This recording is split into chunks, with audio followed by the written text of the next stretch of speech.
Selamu alaikum wa rahmetullahi wa barakatuh. Paqja, mëshira dhe bekimet e Allahut qofshin mbi ju, mbi familjet tuaja dhe mbi mbar besimtarët anë kënd botës kudo që jetojnë dhe veprojnë.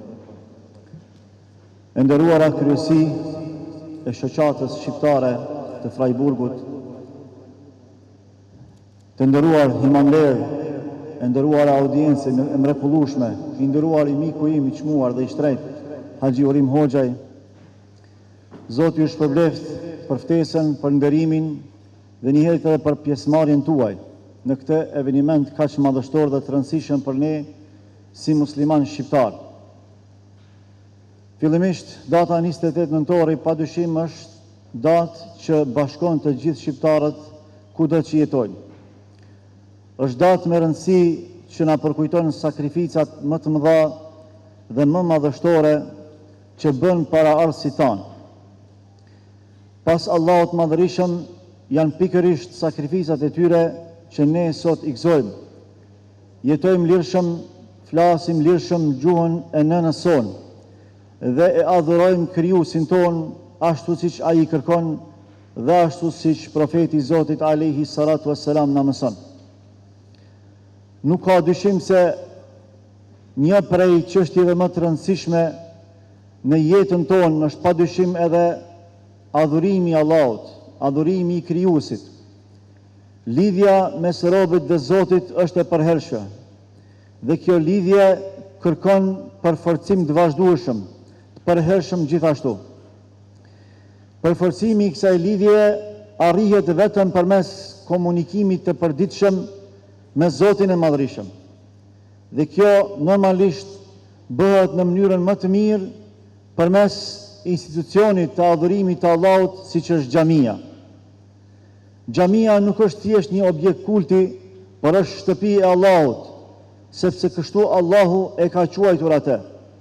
Në kuptimin që në këtë shtëpi adhurohet krijuesi i gjithësisë. Në shtëpitë e Allahut ne falenderojmë Allahun për gjitha mirësitë e tij ndaj nesh, duke filluar nga mirësia e jetës, pastaj nga mirësia e imanit, e besimit, që është dallueshmëria mes besimtarëve të Allahut dhe mes të tjerëve. Besimtarët tanë, vëllezër dhe motra që jetojnë në diasporë, sikur se jeni ju, normalisht që ata përjetojnë vështirësi që ne nuk i përjetojmë në vendet tona, për arsye se juve ju ka sprovuar Allahu me braktisjet e vendlindjes suaj. Dhe kjo normalisht është një sprovë e madhe. Andaj, një prej qendrave më kryesore, madje lirisht mund të themi, kryesorja dhe prijetarja e vlerave, e ruajtjes së identitetit, edhe fetar edhe kombëtar, e formimit moral dhe edukativ, dhe njëherët edhe e mbështetjes sociale dhe psikologjike, është xhamia. Sepse xhamit në diasporë nuk kryen vetëm funksione tradicionale, por i tejkalojnë ato. Nga se në xhami ruhet identiteti fetar dhe kombëtar, ruhet gjuha e nënës, ruhet kultura dhe tradita, e cila gjithashtu ka burim fetar në vendet tona dhe në trojet tona, respektivisht ka burim islam. Pastaj, lidhja që ruhet mes nesh dhe mes Allahut përmes xhamive në këto vende ku ju ndriçoni, ku ju thërrisni, ku ju veproni, është e papërshkrueshme, nga se në shtëpitë e Allahut në diasporë ka një manifestim, ka një harmoni, ka një madhështi që ndoshta nuk e kemi as në vendet tona. Sepse këtu jipet maksimumi për të ruajtur lidhjen me Allahun e Madhërisëm. Në xhamit tuaja kam vrejtur diçka që nuk e kam vrejtur në vendet tona, për kushtimin madhështor që ju ja bëni shtëpive të Allahut, për kundër vështirësive që ju i tejkaloni këtu. Nga se nuk është e lehtë që të jetohet në vendin e huaj, nuk është e lehtë që të integrohesh në kulturë të huaj, dhe nuk është e lehtë që të krijosh xhami sikurse xhamia e Freiburgut dhe gjitha xhamit tjera në diasporë. Kërkon mund dhe sakrifisë të madhe, kërkon përkushtim të thellë, kërkon para së gjithash sinqeritet madhështor. Dhe ju jeni ata që po e dëshmoni një gjë të tillë. Përkundër këtyre vështirësive, ju nuk po dorëzoheni. Ju po mundoheni që ta mbillni farën e imanit, po mundoheni që ta krijoni qendrën e vlerave, qendrën e ruajtjes së identitetit fetar dhe kombëtar. Dhe kjo padyshim se meriton shpërblim tek Allahu i Madhërisëm. Ju jeni ata që nuk ndjeni as pak inferior për atë që jeni. Dhe kjo zatën ju bën që të jeni të dallueshëm nga të tjerët. Xhamia në diasporë tregon se çfarë rëndësie do të thotë, çfarë rëndësie ka ta duash Allahun dhe të sakrifikosh për Allahun. Allahu i Madhërisëm përmes Muhammed Mustafa sallallahu alaihi wasallam na tregon se në një shtëpi të Allahut, ata të cilët mblidhen për ta mësuar librin e Allahut, për ta lexuar librin e Allahut, me çtema qaumun fi bejtin min bujutillah, yetluna kitab Allah, wa yatadarasunahu bainahum, illa nazalat alayhim as-sakina, wa ghashiyatuhum ar-rahma, wa haffathum al-malaika, wa dhakarahum Allahu fi man 'inda. Thot pejgamberi Allahut alayhi salatu wasalam, nuk mblidhet një grup besimtarësh në një shtëpi për shtëpive të Allahut, pa në një xhami të caktuar, për ta lexuar dhe për ta mësuar mes vete librin e Allahut, që është libër i jetës, vetëm sa ata do t'i kaploj qetësia shpirtërore. Nazalat alayhimus sakina, atyre do t'ju zvret në mënyrë të drejtë për drejtë dhe ekskluzive nga Allahu i Madhërisëm një qetësi në shpirt. Kur më shumë se sa sot nuk kemi nevojë për qetësi shpirtërore, për këto ushtar shumë të rëndësishëm të jetës tonë, nga sa Allahu e trajton qetësinë shpirtërore në Kur'an si ushtar për ushtarëve të tij. Allahu thot në Kur'an: "Huwa alladhi anzala as-sakinata fi qulubil mu'minin liyazdadu imanan ma'a imanihim walillahi junudus samawati wal ard wa kana Allahu aliman hakima." Është Allahu ai i cili e zbriti qetësinë në zemrat e besimtarëve, për ta përforcuar, për ta shtuar besimin e tyre mbi besimin që e kanë, pra iman mbi iman. Dhe në fund thot: "Walillahi junudus samawati wal ard." E Allahu ka ushtar të qiejve dhe të tokës. Pra Allahu qetësinë shpirtërore e trajton si një prej ushtarëve më të rëndësishëm në jetën e njeriut, si një prej përkrahësve më madhështor për besimtarin e tij. Dhe qetësia që ne jemi të nevojshëm për të, më së miri dhe më fuqishmi, arrihet përmes xhamive, përmes shtëpive të Allahut Madhërisëm. Prandaj tha pejgamberi Allahut, nuk ka mundësi që të mblidhen besimtarët në një prej shtëpive të Allahut për ta lexuar, për ta mësuar librin e Allahut, vetëm se atyre së pari ju zbret qetësia e Allahut. Ne sot jetojmë në kulminacionin e zhvillimit material, por gjithashtu jemi dëshmitar edhe të kulminacionit të degradimit spiritual, që do të thotë njerëzve sot ju mungon qetësia, ndonse kanë arritur pasuri materiale që nuk kanë pasur asnjëherë më parë, dhe gjithë jemi dëshmitar të këtij realiteti. Por pse nuk ka qetësi? Pse nuk ka rehati? Pse nuk ju bëjnë zgjidhje parat? Pse sot pothuajse çdo i dyti apo çdo i treti përdor hapa, përdor ilaçe për të qetësuar, për të shëruar e për të kuruar? Sepse ju mungon qetësia. Allahu zemrën e njeriut e ka krijuar për të ushqyer me qetësi shpirtërore. Dhe ajo arrihet vetëm përmes fjalës së Allahut Madhërisëm, respektivisht përmes xhamive, sepse në për xhami më së miri mësohet kjo vlerë, më së miri ushqehet shpirti i njeriut. Dhe gjithë ata që i frekuentojnë xhamit janë dëshmitar të kësaj që unë po them. Qetësia që arrihet në xhami nuk arrihet as në shtëpi. Prandaj Allahu i Madhërisëm na ka obliguar që namazet t'i falim në xhami. 5 vakte namaz që i kemi obligim, ne duhet t'i falim në xhami, sepse xhamia është qendra e vlerave shpirtërore, mendore dhe trupore. Pastaj çfarë ndodh në xhami? Thot: "Wa ghashiyatuhum ar-rahma", i ka plën një mëshirë ekskluzive nga Allahu i Madhërisëm. Ata besimtarë që mblidhen në shtëpinë e Allahut, e mësojnë librin e Allahut. Nuk ka mirësi më të madhe se sa me na kaplu Allahu me mëshirën e tij.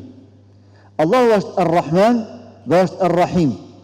Ar-Rahman do të thotë i gjithë mëshirshëm, që i mëshiron gjitha krijesat e tij. Njerëzore e jo njerëzore, besimtare apo jo besimtare. Allahu të gjithë i ka plën me mëshirën e tij të përgjithshme. Por Ar-Rahim apo mëshirë plot është me besimtarët e tij, pra ekskluzivisht besimtarët që e besojnë Allahun për Zot, e adhurojnë atë për krijues, ai ka plën me këtë mëshirë ekskluzive. Pastaj thot wa haffatuhumul malaika.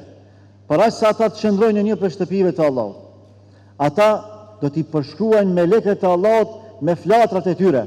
Kjo është simbolike, por është shumë kuptimore, sepse mbështetja e veçantë që ju vjen nga ana e Allahut përmes melekëve të tij, para se ata të jenë në xhami, është ekskluzive për besimtarët e tij.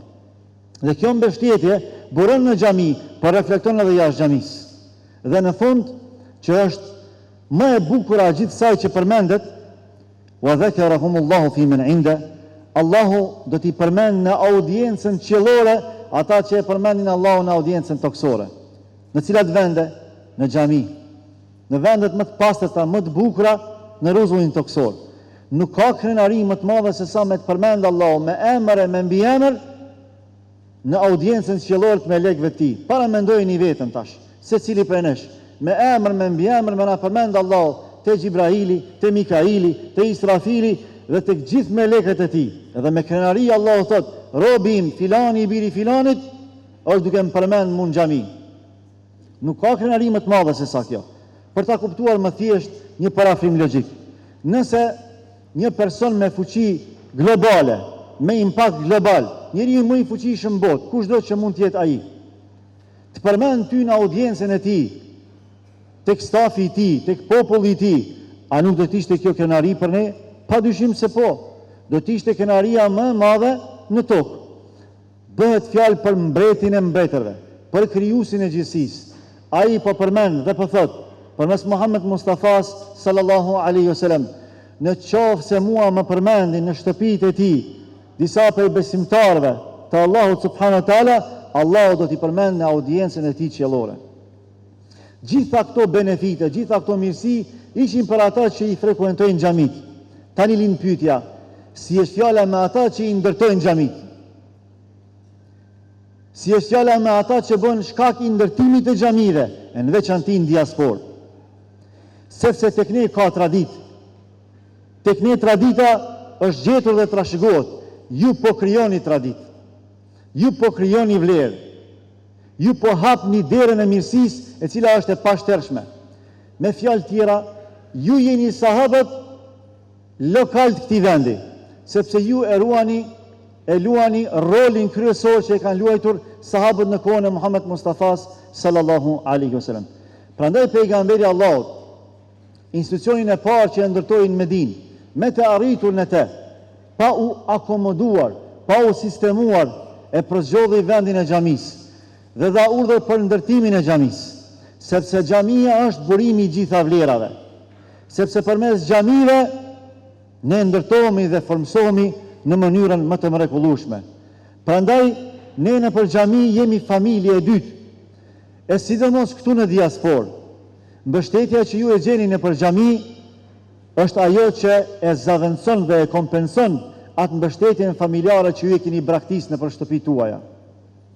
Për këtë arsye, atmosfera që krijohet në xhami është sikurse atmosfera që na krijohet në shtëpi, në vendlindjen tonë, sepse në këto xhami flitet gjuha e nënës, në këto xhami mësohet kultura e nënës, në këto xhami mësohet sakrifisa e parazëve tanë, të atyre që dhanë çdo gjë që patën në posedim, të atyre që nuk kursyen asgjë. Andaj besimtarët e Allahut, Allahu i madhrishëm me të drejtë tregon se ata të cilët i ndërtojnë shtëpitë e Allahut nuk janë çdo kushi.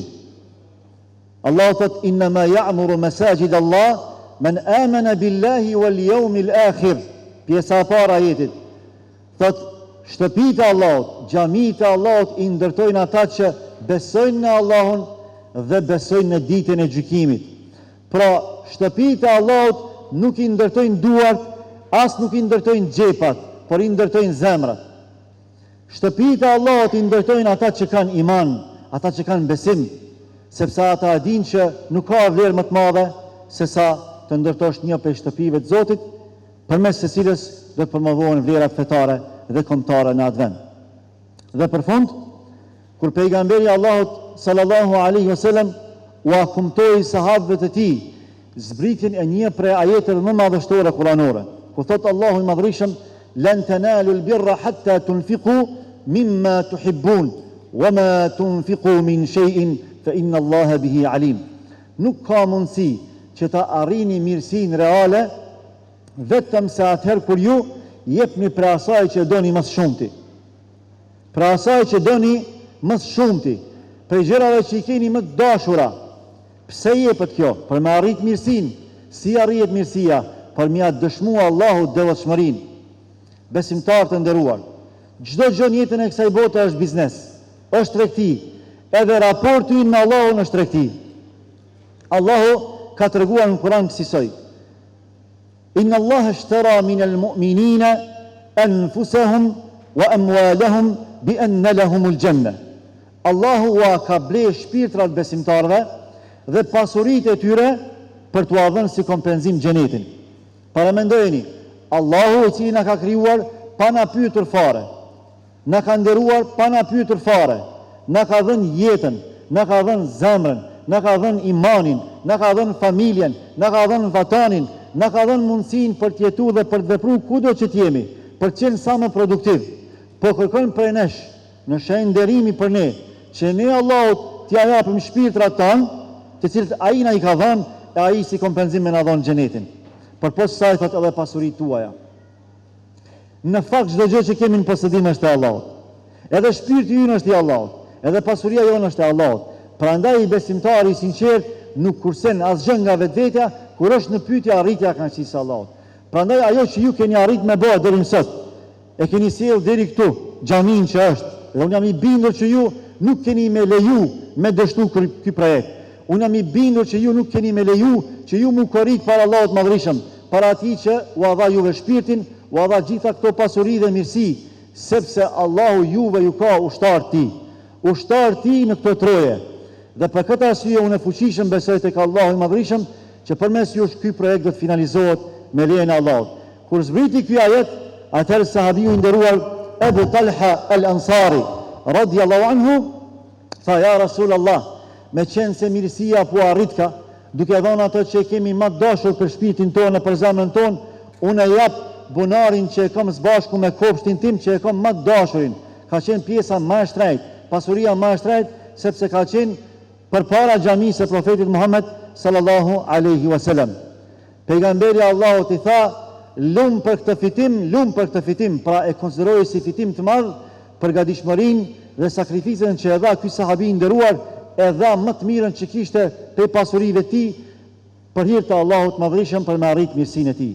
Andaj besimtarët nderuar, falenderojnë Allahun që keni jetë, falenderojnë Allahun që keni mundësi me vepru, falenderojnë Allahun që jeni këtu në këto vende dhe do të bëheni pishtar të vlerave fetare dhe advetare këtu ku jetoni, dhe mundoheni që ky projekt realizohet në mënyrë që kur dalin para madhërisë së Allahut, ju do të dilni faqevar dhe krenar, dhe do t'ju ndryqohen fytyrat tuaja, e mbi të gjitha, sikur se na tregon pejgamberi Allahut, do t'ju ndërtohen nga një shtëpi në xhenet, sepse kush ndërton një shtëpi të Allahut në dynja, Allahu ja ndërton një shtëpi në xhenet. Walhamdulillahi rabbil alamin. Ju falenderoj edhe një herë për dëgjimin. Lutem Allahun e Madhërisëm që t'ju begatoj për nga nuk e prisni, t'ju lumturoj në këtë botë dhe në botën tjetër, sa herë vi këtu, ndihem sikur se në shtëpinë time të dytë, andaj kam kënaqësinë që çdo herë të jem mesin tuaj. Wassalamu alaikum wa rahmatullahi